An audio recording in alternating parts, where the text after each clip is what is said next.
are going to be making a sleeve for your device. I keep wanting to say Kindle sleeve because that's usually the sleeve that people make for their devices, but I wanted to include everything in this bundle pattern. So I have everything from a little tiny Kindle all the way up to a 15 and a 16-inch laptop sleeve. So you got one for every device that you have. I've tried to include some of the other versions of Kindles also. So you got the Paperwhite, you've got the Color Soft, you've got the older models, the Oasis, and the, I can't remember what the other one is.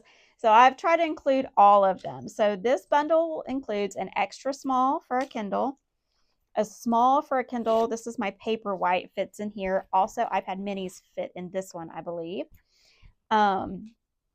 Then you have, so that was extra small, small, medium, large, extra large, 3X, 4X, goes on and on and on. This one fits my iPad, and I've tried to size these to where you can leave your case on your device, because I know I like to have one of these folio cases so that I can sit it up like that and watch TV on it. And I didn't want to have to take the case on and off. And I also have an Apple Pencil stuck to mine too. So I wanted to leave enough room in these so that you could leave that on there. On my Kindle, I have a case on it too, and I have a pop socket that pops out. So I wanted to make sure there was enough room that I could just slide it in here. I love using these sleeves for when we travel because I can stick my headphones down in here with my device and have it in my travel bag, and then it's all together and it's kind of protected because they are padded. They're quilted. You could quilt these with foam. All of these I've done with just regular high loft quilt batting. So they're kind of plush and soft. This one was actually made out of a recycled quilt that we got for our wedding that I've never used in 31 years. And so I pulled it out last year and made a jacket out of this quilt, much to some people's dismay. I did cut it up, but it has lived in my armoire all these years and I've never really used it. And I thought, you know what? I love wearing these colors. They're not really the colors for my house, but I love wearing these colors. So I made it into a jacket, which has come in so handy because we've had our Arctic freeze for this year, this past week, and so it kept me nice and toasty warm. But I had so much left over of the quilt that I made a Kindle sleeve with it. I'm making a tote bag with it. All the things. I have a lot of this left, so I made that one out of there. This one is the 15-inch laptop sleeve for my daughter's laptop, but I just have my MacBook in there right now to show you the different sizes. So it's a really easy make and takes minimal supplies. So if you're going to make one of the little extra small or the small for your Kindles, it could take scraps to make with it. So if you guys are ready to see how these are made, stick around. All right, I have all of my pieces here for the Kindle sleeve. We're just doing the little itty bitty Kindle for this one. And so I've got my 2 lining pieces. I've got my 2 outer pieces here. I've got my 2 batting pieces, and these are cut on the pre-quilted cut size. These are cut on the final cut size. So we're going to quilt this, and then we're going to cut it down to this size. That way it allots for any like shifting in the fabric or shrinkage when you quilt it. Now you can quilt it in any design that you want. So have fun with that. I'm probably just going to do diagonal cross hatches on this, I think, since we've got some diagonal stitching. On this one, it'd be kind of cute if you stitched each one of these, then it would look like it was pieced together like a quilt. So not sure. We'll decide that in a minute. Then you're also going to need your zipper, and your zipper is cut longer than the top edge of your lining pieces. This is so that because we're not going to stitch over the zipper teeth, this allows the zipper to fold nicely down around the top edge of your Kindle case or your laptop case, whichever size you're making, but it allows for enough room in the seam allowance to pull this out enough to where it will make like a nice curve going around the corner without pulling completely out of the seam. You're also going to need a zipper pull. This one is a number 3 zipper, but you can use either a number 3 or a number 5 zipper. It's a really forgiving pattern, so you can use either one. And then I have one of my daughter's little business tags. We just rebranded her business for this year. So instead of Haunted Handmade, she is now 5th Gen Handmade because she is a 5th generation seamstress. And so I'm going to put this, we're going to put I'm making one for her market that's coming up. And so I'm going to put this on the inside lining. She wants them on the inside. If it were me, I would put it on the outside, but I like my branding on the outside. So we're going to add that in just a little bit. You don't have to add a tag if you don't want to. So our first step is going to be set all this aside, and we're going to work with our outer pieces and our batting. So the first thing you're going to do is put this on your batting. You can use spray adhesive if you want to. I'm just going to stick some pins all over this so it doesn't shift too much. You can use the quilting safety pins if you want, however you want to secure it to your batting. Just put some pins all over it somehow or baste it on there so that it does not shift while you are sewing. I just dropped a sewing pin. Hold on, let me find that pin. Okay, well, I can't find that pin, but I did realize I did not have on my microphone, so I have fixed that. I will eventually find that pin by stepping on it, probably. Okay, I think that for this one, I think I'm just going to do diagonal lines. I'm not really sure how she wanted me to quilt this, and this one is for one of her markets, so you know what? I'm just going to do vertical lines. I'm just going to do vertical lines going across. So I'm going to find the center of this so I can mark the middle. Let me not stab myself with that pin. Just going to fold this in half and mark the center. This is really up to you of how you want to quilt it. You can quilt it in any way you want to.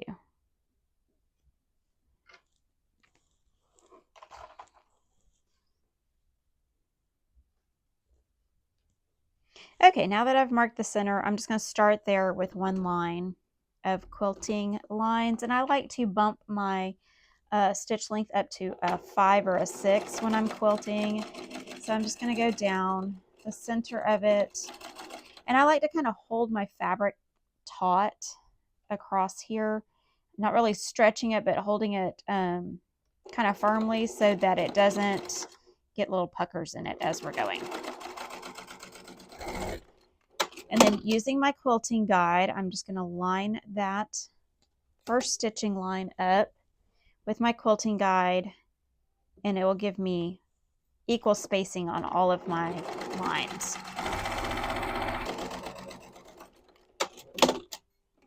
Okay, now that I have that one quilted, I'm going to do the same on the second one, and then we will move on to the next step. Now that I have both of those quilted, I'm going to go take this over to my cutting table, and I'm going to cut them down to the same size as our lining. And then I'm also going to take the little template that's provided and put it on each one of them and cut the bottom corners, so only bottom 2 corners of each one of these pieces. I'm going to trace this on here and cut these out so that it has rounded corners. All right, now that I have both of those trimmed to the right size, I have the bottom corners rounded, we're going to go ahead and put our zipper pull on. Now, I like to take my zippers and I like to melt the edges so that they don't fray. So if you just take a lighter, because it's polyester, it will just kind of melt. You just tap it on there, and then that way the edges don't fray. And then I'm going to put my zipper pull on. Now, you can use a zipper. You can use a pre-made zipper on this if you want to. It just needs to be longer than this so that you can move the zipper pull out of the way while we're putting the zipper on. But since I already measured this out and the measurements in the pattern call for a longer zipper than that, so you can use a pre-made zipper if you want to. But if you're using zipper tape, I ordered this off of Amazon. It comes with a big roll of the zipper tape like this and a bag full of zipper pulls. And then my husband 3D prints these zipper jigs, which I sell on my website if you need one. But it makes putting zipper pulls on so easy. So you put the I've done lots of videos on this too. But you put the pull on with the flat side facing you and the pointy side up, and then you're going to take your zipper and you're going to separate it just a little bit. And with the back side of the zipper facing you, you want to look at it and see which side the teeth are starting on. So the teeth are starting on this one on the right side. So that one's going to go in first, and you just slide that in about halfway. And then you slide in the left side, and you can feel them start touching. Now you want them to kind of be even when they go in there. So I like to kind of even that up, and then you just start pulling down, puts the zipper pull on, easy peasy. So make sure you put your zipper pull on like right now so that you don't forget to and make your whole sleeve, and then you don't have a zipper pull and you can't unzip it. Been there, done that a couple of times. All right, now we're going to mark the center of our zipper. So I'm just going to use an air erasing marker for this, and I'm just going to put a little tiny mark right there in the center of both of those. And then I'm going to find the center of my tops by folding them in half. And I'm just going to put a little mark right there and do both pieces. There we go. And then I'm going to, well, this one I didn't pay attention when I was cutting it to get that line lined up in the center. This one will be the front. I'm going to put my zipper with the right side. So the side with the teeth is going to go on the right side of the outside fabric with its quilted. And you're going to match up those two marks. And I like to use these little sewing clips to hold them in place. You can use pins if you want to. I'm going to hold this in place, and you should have the same amount hanging off of both sides.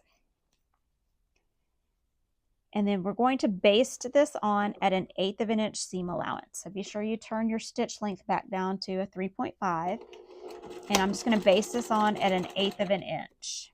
As always, I'm using an 1/8 of an inch presser foot on my sewing machine.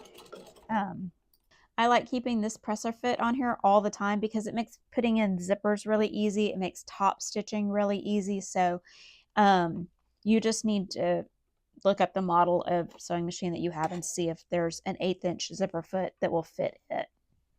Okay, now we're going to take our lining, and this one you can't really tell the front from the back. So you're going to put the right side of your lining fabric to the right side of the outer fabric, sandwiching your zipper in between. And we're going to clip the edge again. And this time we're going to sew really close to the zipper teeth. That's why you'll need to put your zipper foot on if you don't have an 1/8 inch presser foot. I'm going to move that zipper pull back just a little bit so we can get started. So you want to line the edge of your zipper foot up with the teeth of the zipper and back stitch at the beginning and the end. And you're going to sew up till just before that zipper pull. And if you try to sew around this zipper pull, you're going to have a little hump in your stitching line right there. So we don't want that. So we're going to make sure our needle is down, lift up our presser foot, and you can move that zipper out of the way. Don't zip it off the end of your zipper though. So keep on going until the end. And with that zipper basted, it doesn't shift when you sew it. All right. So usually on a project, you would take this and fold this out and you would top stitch it at this point. We're going to top stitch it last. That way we can catch the end of our zipper in the side seam. So don't top stitch right this second. Okay, so now we've got that with our lining on one side and our outer fabric on this side. You should have the right side of your lining showing and the right side of your outer fabric showing. So now we're going to do the same thing with the other side. We're going to take our outer fabric and we're going to match up that center mark again. So if you match that up, your sides all should be aligned. You don't want it to be off like that to where this is hanging out. You want everything to line up down the sides. So we're going to clip this on. We're going to baste this on this side. Make sure all your edges line up. So we're going to baste this on at 1/8 of an inch.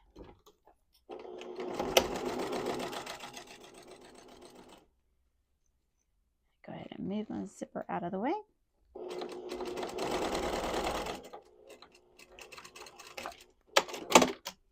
And now we're going to put our lining fabric on. The right side of your lining is going to touch the right side of the second side. So you're going to sandwich everything you did earlier in between there. So you should have your batting side, your zipper, and then your lining with the right sides touching together in here.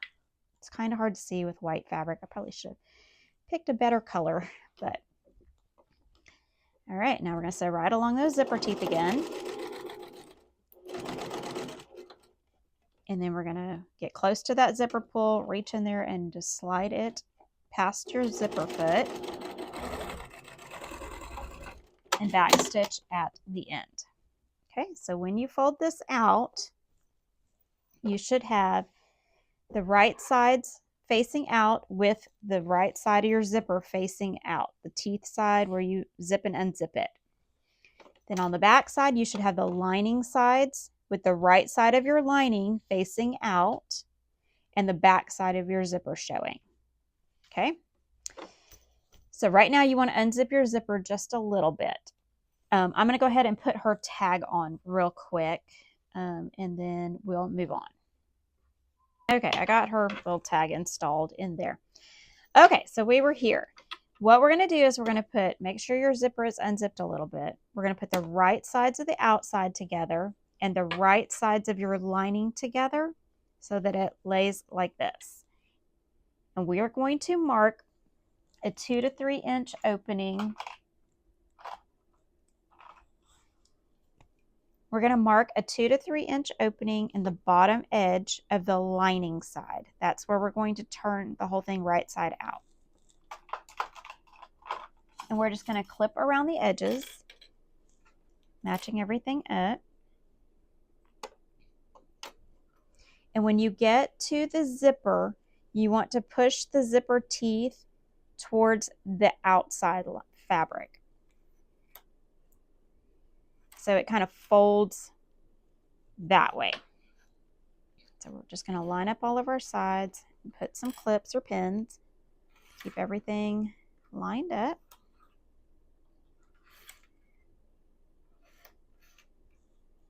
Push your teeth towards the outer fabric again.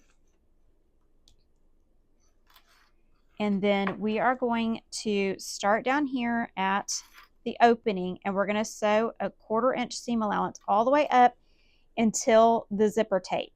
You're not going to stitch on the zipper tape. You're going to stop, back stitch, and jump over the zipper, back stitch, and then continue on around to this side. Stop at the zipper, back stitch, jump over the zipper, back stitch, and go this way. Okay?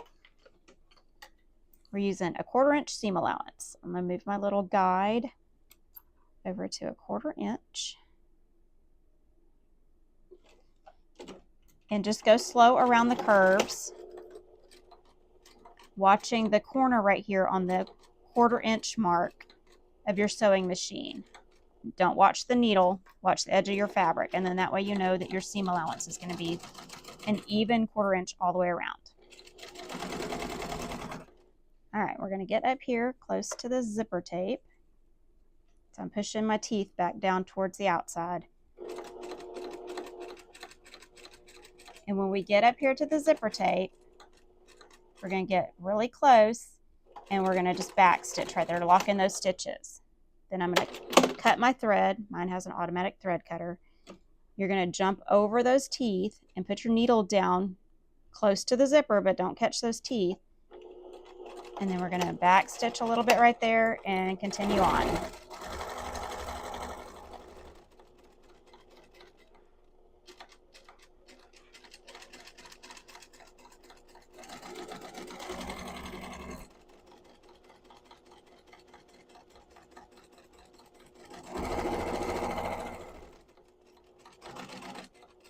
Alright, we're coming up to the zipper teeth.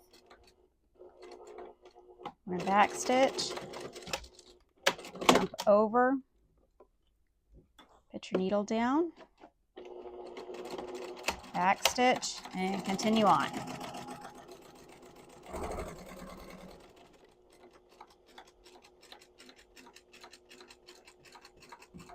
And back stitch at the other side of the opening. Don't sew your opening closed. Okay, we're not going to trim off the zipper. We're going to leave this on the inside. So now we're going to take this and we're going to turn this right side out through that hole. That's why it was important to keep that zipper open in there. So you can reach in there and unzip it some more, and then we're going to turn it right side out.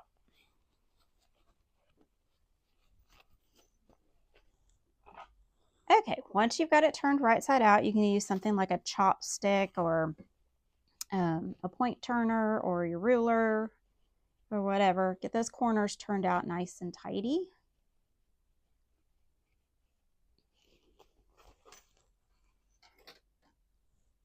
And then you're going to stick your fingers in here and poke out these sides right here where the zipper meets. And then what I like to do is I like to turn the whole thing inside out. So I'm going to push all of the outer fabric into the lining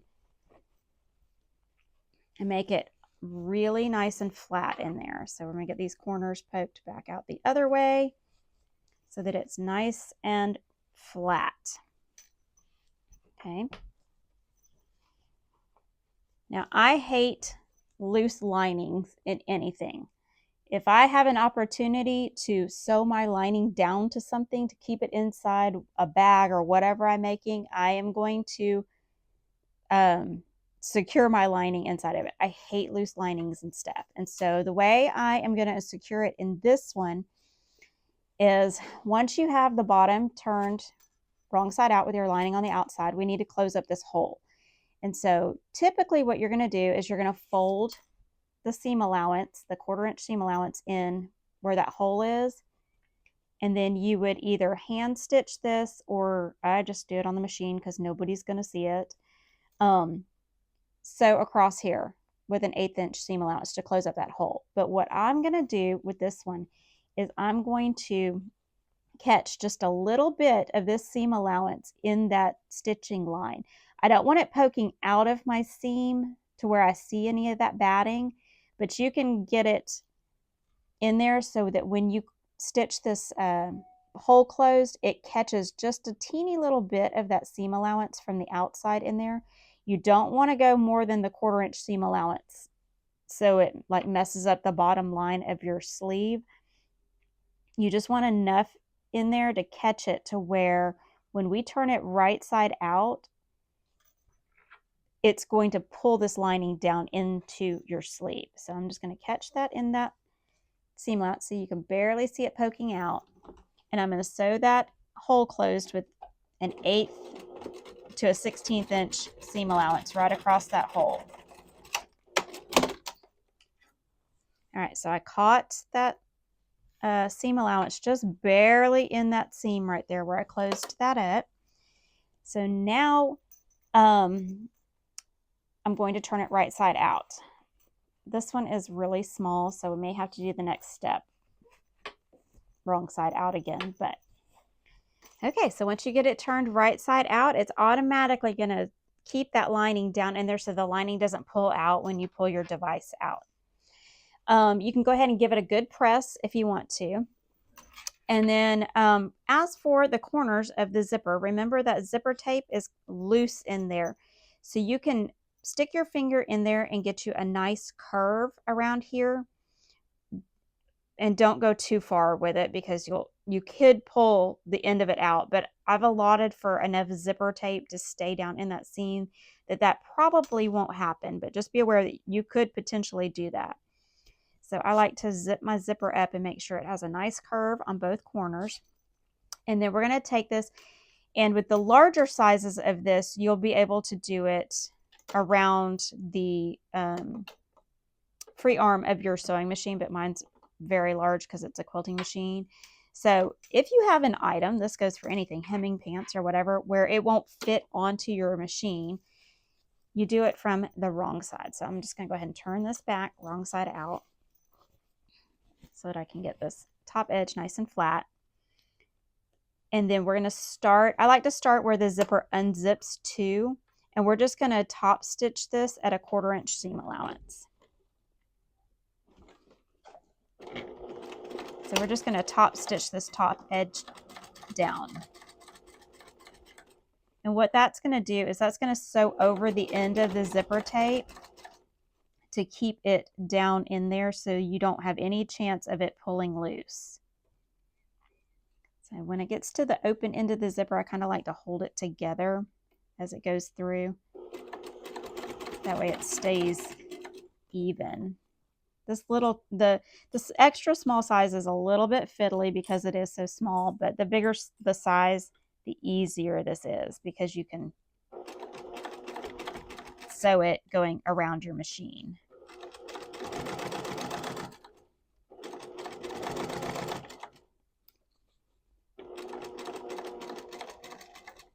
All right, when I get back to this side, I'm going to zip that zipper up just a little tiny bit so that I can sew over the end right there.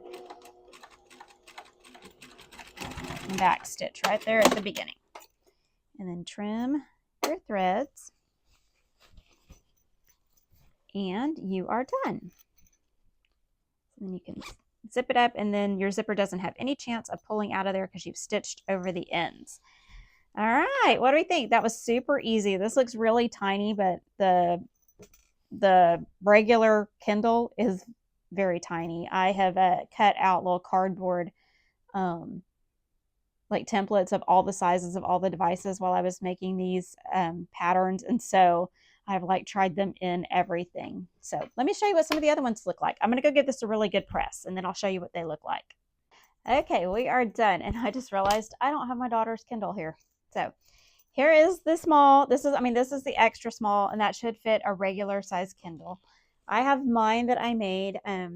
I made mine out of a piece of the quilt that I used for my jacket that I cut up, our wedding ring quilt from when we got married, and I made a jacket. I have tons of that left because it was a king size quilt. So I made myself a Kindle sleeve for my Kindle out of here. And I've tried to size these so that it would fit if you had like a pop socket on the back and a case. That way, you don't have to take all that off to put them in your sleeve. So I did that one for my Kindle. And then this was another one of my test pieces. I think this will fit a Kindle Scribe. I try to include all the models of Kindles in it, and not only Kindles, but iPads, laptops, all of that stuff. So I have my iPad here, which has a case on it. I think you can kind of tell what my favorite color is. So I've got a sleeve for my iPad. So I use this when we travel, and I stick it in my carry-on bag. Then that way it's a little bit protected.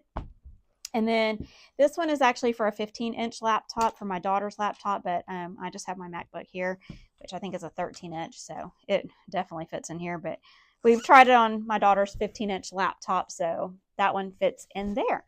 So yeah, so I thought that this would be a great pattern to do so that you could buy one pattern and make a sleeve for every device that you own, and have them all in one pattern. So it's a super easy make, and you can make tons of these. You can make several in one afternoon, make one for each of your devices. Or if you do markets or sell at a shop or whatever, that way you kind of have a whole range that you can do for your collections. So anyway, I hope you guys enjoyed this tutorial. Be sure to give us a thumbs up, like, subscribe, leave a comment, all the YouTube-y things.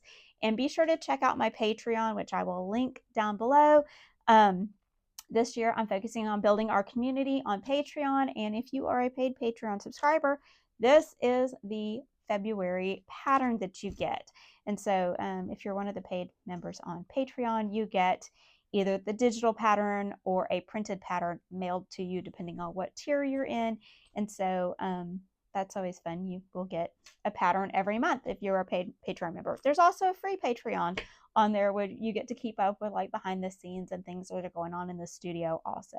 So anyway, I hope you guys enjoyed this tutorial, and I will see you guys again in the next one.